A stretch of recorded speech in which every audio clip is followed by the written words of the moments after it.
રાષ્ટ્રીય સ્વયંસેવક સંઘ વિરમગામ નગર દ્વારા વિજયાદશમીના ઉત્સવની ભવ્ય ઉજવણી કરવામાં આવી। પથ સંચાલન, શારીરિક પ્રત્યક્ષિક, શસ્ત્ર પૂજન સહિતના કાર્યક્રમો યોજાયા। વિરમગામ ખાતે વિજયાદશમી ઉત્સવ એટલે અધર્મ પર ધર્મનો વિજય, ત્યારે અસત્ય પર સત્યનો વિજય। રાષ્ટ્રીય સ્વયંસેવક સંઘમાં વિજયાદશમી એટલે સંઘનો સ્થાપના દિવસ, ત્યારે આ વિજયાદશમીના ઉત્સવથી સંઘ શતાબ્દી વર્ષનો પ્રારંભ થશે।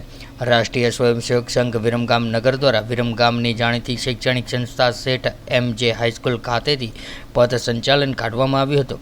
સંઘના પથ સંચાલનમાં વિરમગામ વાસીઓએ એકતા, સામૂહિકતા, અનુશાસન, શિસ્ત, સમયપાલના દર્શન કર્યા હતા અને ઠેર ઠેર પુષ્પવર્ષા કરીને પથ સંચાલનનું સ્વાગત કરવામાં આવ્યું હતું। વિરમગામ શહેરના વિવિધ માર્ગો પરથી પસાર થઈને સાંજે પથ સંચાલન શેઠ એમ.જે. હાઈસ્કૂલ ખાતે પૂર્ણ થયું હતું। ત્યાં વિજયાદશમી ઉત્સવ નિમિત્તે આયોજિત જાહેર કાર્યક્રમમાં અતિથિ વિશેષ તરીકે વિરમગામના આઈપીએસ સ્કૂલ અને શ્રીહરિ નર્સિંગ કોલેજના ચેરમેન ગોપાલભાઈ ભરવાડ ઉપસ્થિત રહ્યા હતા અને રાષ્ટ્રીય સ્વયંસેવક સંઘ વિરમગામ જિલ્લા સંઘ ચાલક રણજીતસિંહ ઝાલા દ્વારા ઉદ્બોધન કરવામાં આવ્યું હતું। શારીરિક પ્રત્યક્ષિક, ગીત, શસ્ત્ર પૂજન સહિતના કાર્યક્રમો યોજાયા હતા। ત્યારે આ કાર્યક્રમમાં રાષ્ટ્રીય સ્વયંસેવક સંઘના સ્વયંસેવકો ઉપરાંત મોટી સંખ્યામાં નગરજનો ઉપસ્થિત રહ્યા હતા।